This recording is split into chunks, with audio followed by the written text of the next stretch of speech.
কিভাবে কম দামে জার্মানির ওষুধ কিনতে পারবেন।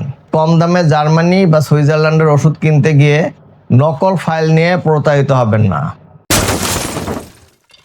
প্রিয় দর্শক, জার্মানি বা সুইজারল্যান্ডের মাত্র 30 ml ওষুধ কিনতে গেলে আমাদের পকেট থেকে কেন 1000 টাকা বের হয়ে যায়? একবারও চিন্তা করছেন যে ওষুধ ইউরোপের বাজারে বা আমাজনে 4 থেকে 6 ইউরো, বাংলাদেশ আসার পর তার দাম কেন 3 গুণ হয়ে যায়? আর 1 লিটার ক্যান্থারিস বা হাইড্রাস্টিস মাদার টিংচারের দাম কেন 25 থেকে 35,000 টাকা পর্যন্ত স্পর্শ করে? অন্যদিকে আর্জেন্ট নাইট্রিকাম মাদার 1 লিটার 48 থেকে 50,000 টাকা পর্যন্ত বিক্রি করা হয়।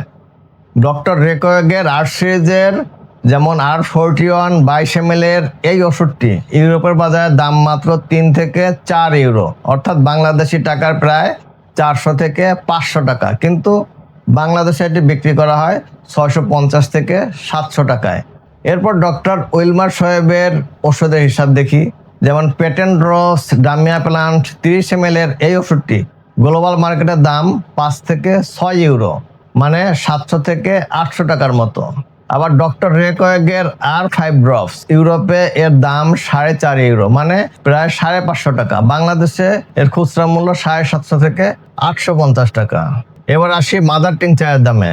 যেমন ধরুন, পোড়া ও প্রস্রাবের জ্বালা পোড়ায় ব্যবহৃত ক্যান্থাইস মাদারের 30 ml বা 20 ml ফাইলের ইউরোপীয় দাম 3 থেকে 5 ইউরো, মানে 400 থেকে 600 টাকা, কিন্তু বাংলাদেশে এটি বিক্রি হয় 800 থেকে 1100 টাকায়। আর এই ক্যান্থাইস মাদার যখন বাল্ক প্যাকে কেনা হয় তখন জার্মানিতে প্রস্তুতকারকের মূল্য থাকে 80 থেকে 100 ইউরো, মানে 12,000 থেকে 14,000 টাকা, কিন্তু বাংলাদেশে আসতে আসতে ট্যাক্স ও কার্গো খরচের দাম পড়ে 1 লিটার 19,000 থেকে 25,000 টাকা। এইভাবে হাইড্রাস্টিস মাদার 1 লিটার জার্মানিতে দাম 120 থেকে 140 ইউরো, প্রায় 17,000 থেকে 20,000 টাকা, কিন্তু বাংলাদেশের দাম দাঁড়ায় 30,000 থেকে 38,000 টাকা। আবার কন্ডিউরঙ্গ মাদার 1 লিটার জার্মানিতে দাম 70 থেকে 90 ইউরো, প্রায় 9,000 থেকে 12,000 টাকা, কিন্তু বাংলাদেশে কিনতে লাগে 20,000 থেকে 25,000 টাকা। এখন প্রশ্ন হলো, ওষুধের পাওয়ার বা শক্তির সাথে দাম কিভাবে বদলায়?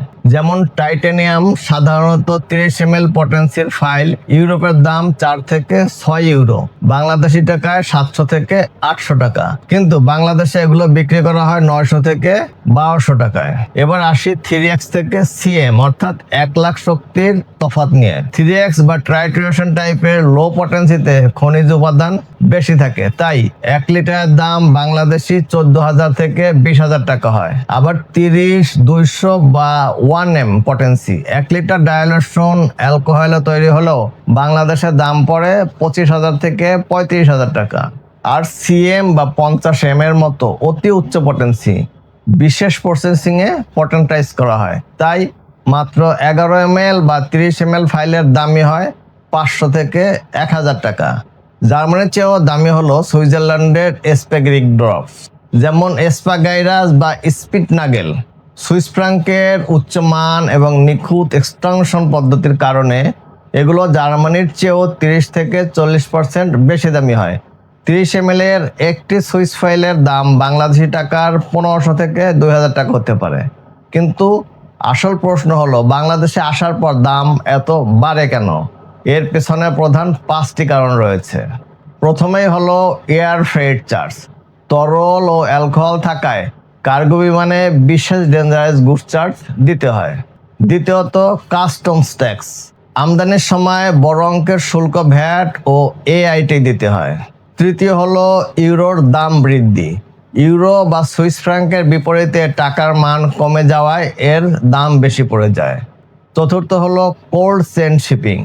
ওষুধের গুণগত মান ঠিক রাখতে তাপমাত্রা নিয়ন্ত্রণ শিপিং লাগে। পঞ্চম হলো প্রসেসিং খরচ। বৈধ ইম্পোর্টারদের 1 লিটার থেকে রিপ্যাকিং, সিল এবং বোতলিং এর আলাদা খরচ হয়, তাই কম দামে জার্মানি বা সুইজারল্যান্ডের ওষুধ কিনতে গিয়ে নকল ফাইল নিয়ে প্রতারিত হবেন না। জার্মানি বা সুইজারল্যান্ডের ওষুধ কোনোভাবেই কম দামে বিক্রি করা সম্ভব নয়। তবে জার্মানে বেশ কিছু ছোট ছোট কোম্পানি আছে যাদের ওষুধের দাম ডক্টর উইলমার শেফ, ডক্টর রেকোয়েগার থেকেও কিছুটা কম হয়। তাদের ওষুধের মানও খুব ভালো, তবে সেসব কোম্পানির ওষুধ বাংলাদেশে আসে না বললেই চলে। তাই বলে কোনোভাবেই 200 থেকে 300 টাকায় জার্মানির ওষুধ বিক্রি করা সম্ভব নয়। প্রিয় দর্শক, হোমিওপ্যাথিক চিকিৎসায় সঠিক ফল পেতে সবসময় ইম্পোর্টারের সিল প্যাক ফাইল কিনুন। 1 লিটার থেকে রিপ্যাক করা 30 ml বা অন্য কোনো পরিমাণে কেনার আগে নির্ভরযোগ্য বা বিশ্বস্ত প্রতিষ্ঠান থেকে সংগ্রহ করুন, নইলে নকল ওষুধ কিনে প্রতারিত হবেন। অরিজিনাল জার্মানি যে কোনো ওষুধ সংগ্রহ করতে আমাদের সঙ্গেও যোগাযোগ করতে পারেন।